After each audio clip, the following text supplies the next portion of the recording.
পদ্মা বাংলাদেশের এক চিরযৌবনা প্রমত্তা নদী।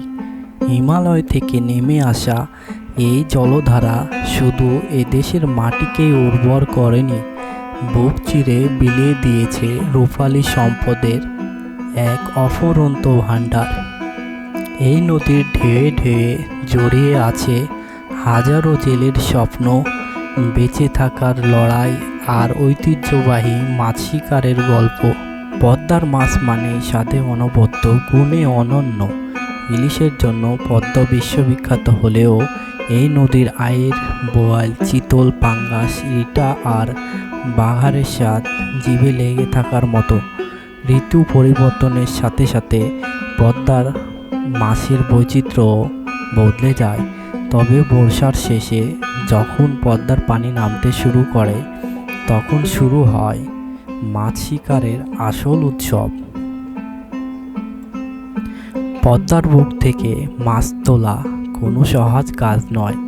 এর জন্য প্রয়োজন বছরের পর বছর ধরে অর্জিত অভিজ্ঞতা আর বিশেষ কিছু কৌশল।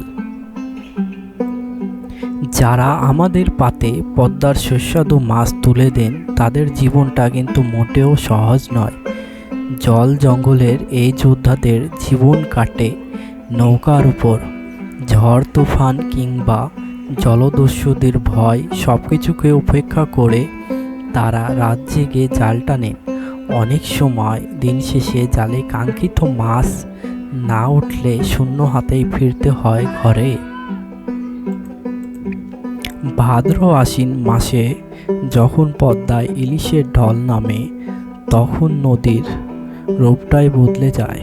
পদ্মার ইলিশ, যার নাম শুনলেই বাঙালির জিভে জল চলে আসে।